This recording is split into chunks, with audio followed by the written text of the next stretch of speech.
Good morning. So I'm just above Howden Reservoir. This is the old Packhorse Bridge that used to be located in Derwent Village and was then moved when Ladybower Reservoir was built and relocated here. There's very little water flowing. Howden Reservoir is less than 30% full. I've got a couple of days off work, so I thought I'd take the opportunity to come here because to park at Kingstree means going up a road which is normally closed on the weekends and bank holidays. So having a day off during the week was a good opportunity to come back to this location. It's just a lot easier to be able to park there.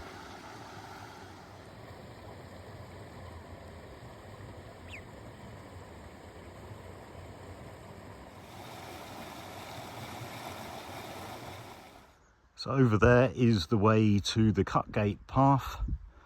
You pretty much go up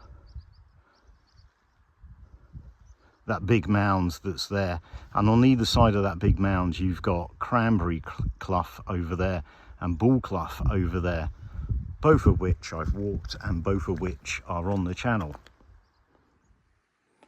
At this point the track continues lower down the slopes of the Derwent Valley, but the path that I'm going to take for now goes higher up. Up ahead we've got Horsestone Naze, and you can just about make out the Horsestone. At this point we can go that way, but the footpath officially, the main footpath officially goes this way, and as you can see, it's very, very, very overgrown.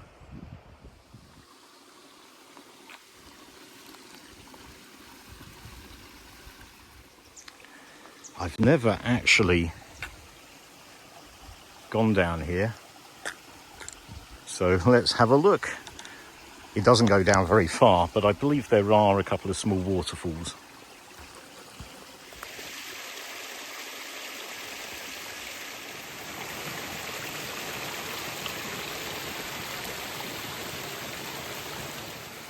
So I'm stood right on top of a fairly reasonable sized waterfall.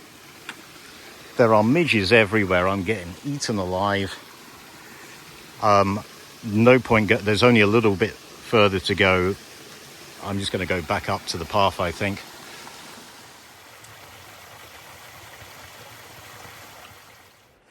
So I'm back on the path now.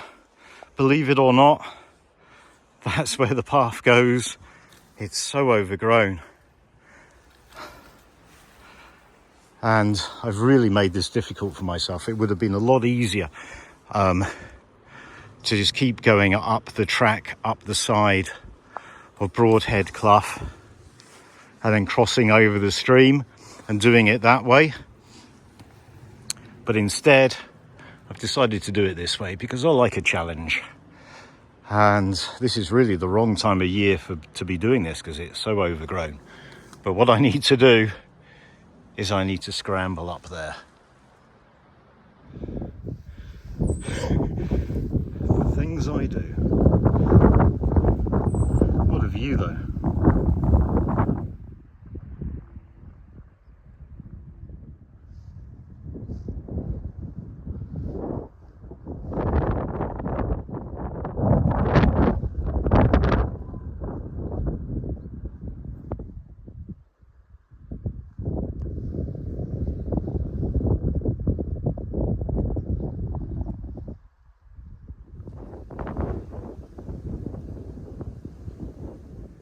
Well, it took a bit of effort to get here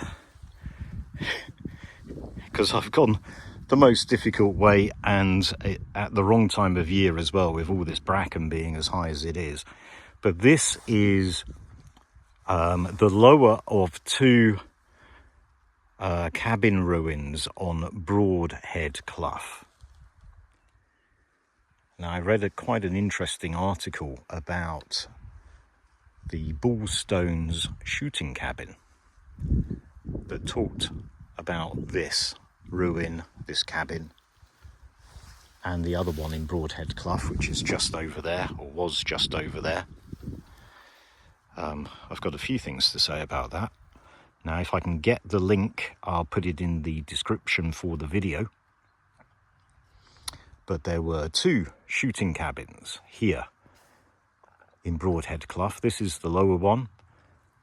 There was a brief time where the other one was unlocked and walkers could use it as a shelter, as a resting place. That brief period only lasted a few years, if that, and then the landowner deliberately destroyed the cabins. This cabin, though, I believe was always kept locked, so walkers were not able to access this one. I think this was used for storage and kept locked.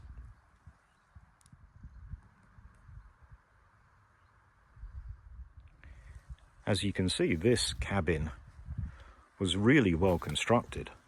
It was built to last.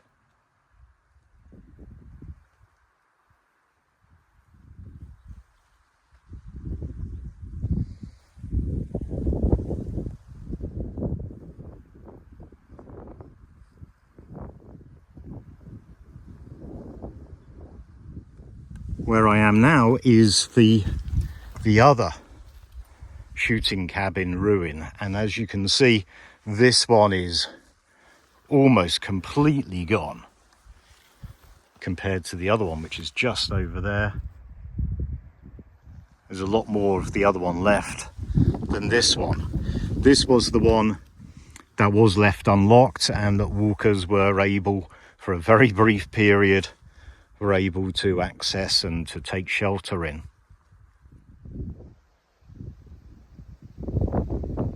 There is kind of an unofficial track that goes up here, and then from here it goes to the other shooting cabin ruin, but it's so overgrown you can't see where that goes. So when you look on the map, it shows the spring with kind of two points where the spring comes to the surface, one right next to the shooting cabin ruin and one here, and luckily this one is flowing.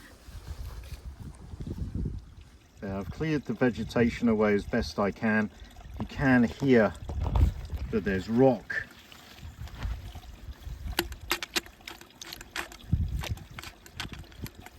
but any stonework has long since gone. I think it's all collapsed. Anyway, what I'm going to do now is test the purity of the water.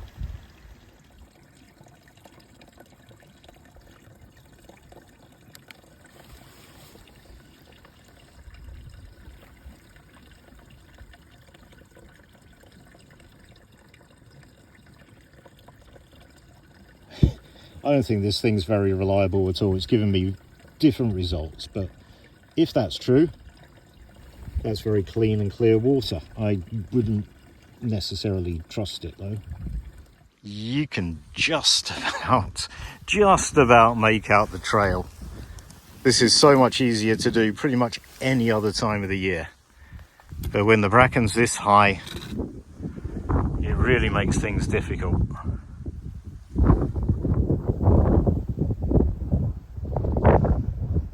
I've hit this track.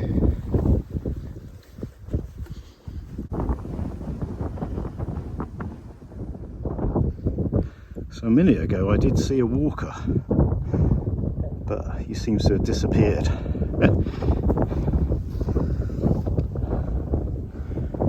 the views are really starting to open up now towards the Grinner Stones, the Barrow Stones,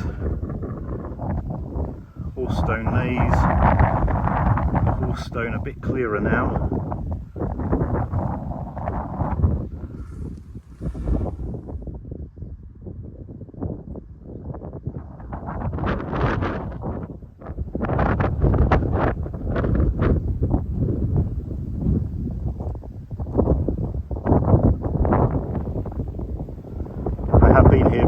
there's a couple of, you can see them, a couple of interesting small rock formations that aren't named on the map.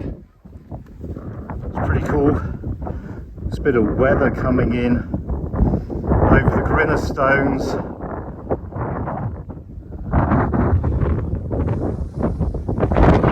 No doubt be with us in a few minutes. I don't know if you can see, but the person I spotted has just been stood in the same spot now for a while. Hope he's all right. Oh wow, look at that.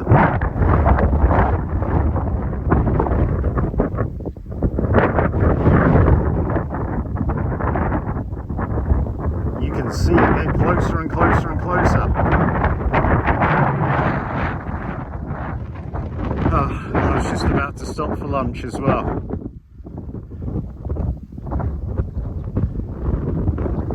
It looks pretty spectacular though.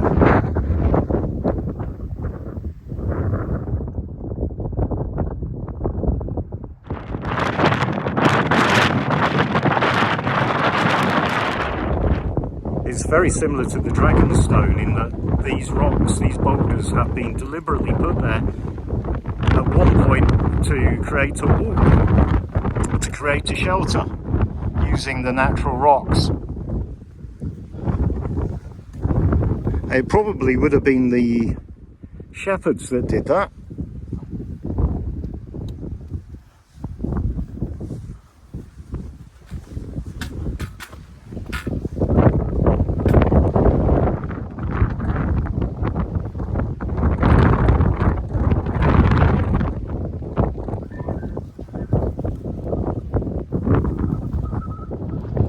Well, it's arrived. I don't know how much shelter you're going to get there, but let's find out. You know what? This isn't bad. There's only room really for me to be nestled in like this out of the elements, but I am kind of nestled in. I'm sat on this bit of rock. I've got a partially overhanging rock. Obviously, I think this would have gone up. This would have gone all the way up at some point to create a full wall. But even with it just partially open, it's blocking out a lot of the wind. And I can see the rain. I don't know if you can see that, but you can see the rain sweeping sideways. And most of that's missing me, he says. Just had my lunch. I'm nestled in amongst these rocks. Luckily the rain's been blown pretty much sideways rather than coming straight down, and probably more than 90% of the rain has gone straight past me. I've got a little bit wet. I was hoping it would have kind of stopped by now, that this was some brief shower, but clearly not. So I think I'm going to get the rest of my waterproofs on before I venture out of the little shelter that I have here. It's eased off a little bit now. That's where I was sat, nestled in. As you can see, a little bit of an overhang above me. And save me from the worst of the weather.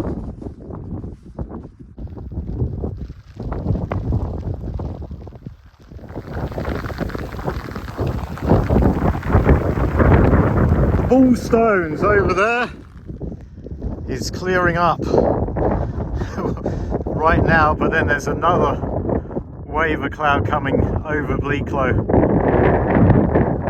Look at that sky though. That's pretty cool. You can see the old stone grouse butt next to the wooden newer grouse butt, and then right behind it you've got those two rock outcrops. That's the one where I sheltered and had my lunch.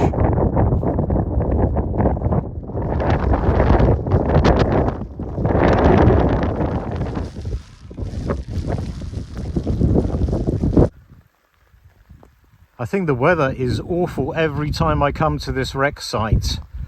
This is the Airspeed Consul, crashed on the 12th of April 1951. I think all three on board tragically lost their lives.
That little respite didn't last long.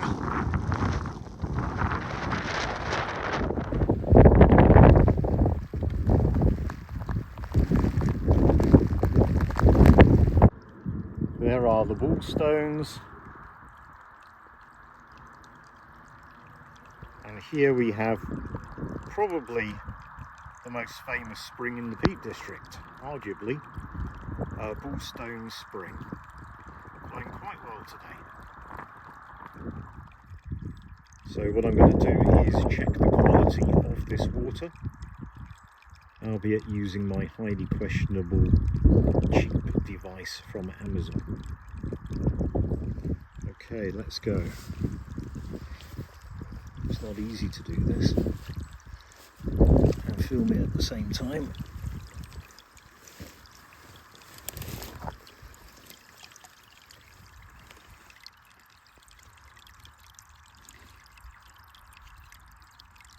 It's not recording anything,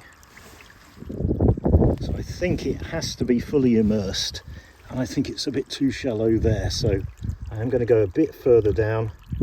So bearing in mind it's not going to be quite so clean the further down you go.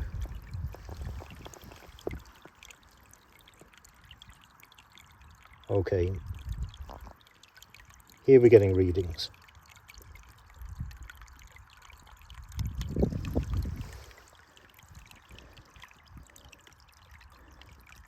.34. That's extremely good though.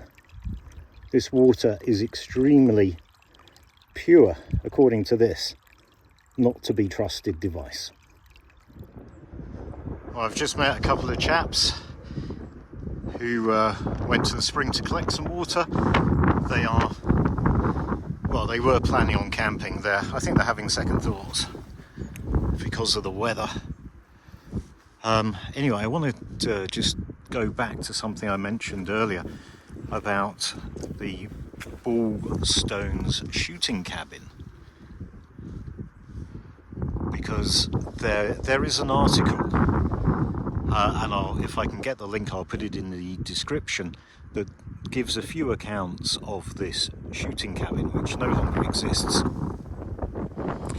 But it's pretty clear to me that the different accounts are talking about different shooting cabins.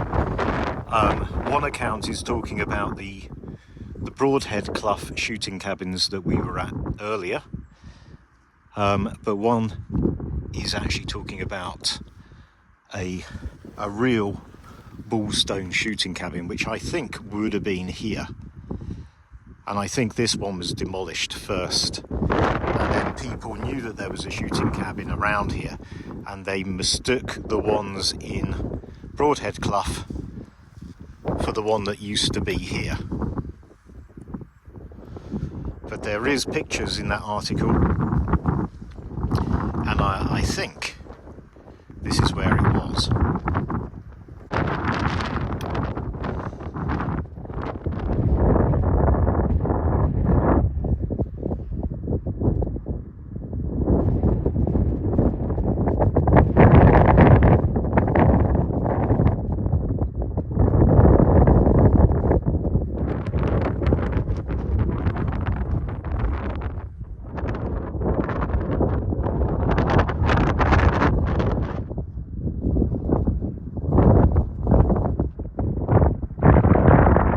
There are a few people out today.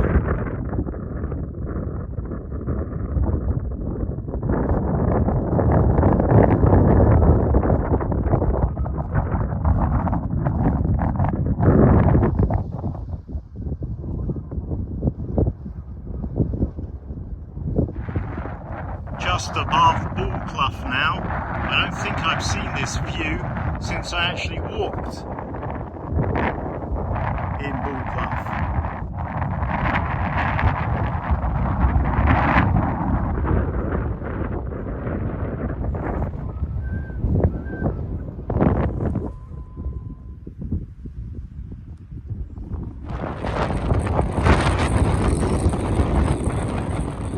This is Cranberry Clough.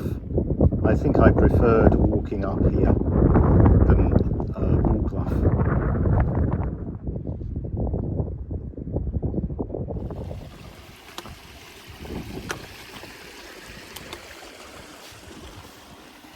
This is the convergence of Cranberry Clough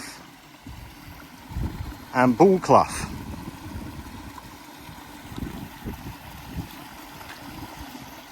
Well, the loop is complete. Quite a short walk today. I didn't really have a route. I just made it up as I went along. I had a few ideas. I wanted to visit the various cabin sites. I wanted to test the quality of the spring water for those two springs. I wanted to visit the plane crash site and of course the Bull Stones. I did have half an idea to maybe go up to the Rocking Stones, Crowstone Edge, but the weather was pretty horrible, and it would have just been walking along that path, getting there, having a look around and then coming back, and I've been there quite a few times before. Anyway, hope you enjoyed that one. Please give it a like, a thumbs up, comment, and let me know what you think. And if you haven't already done so, please subscribe. Thanks very much, and I'll see you next time.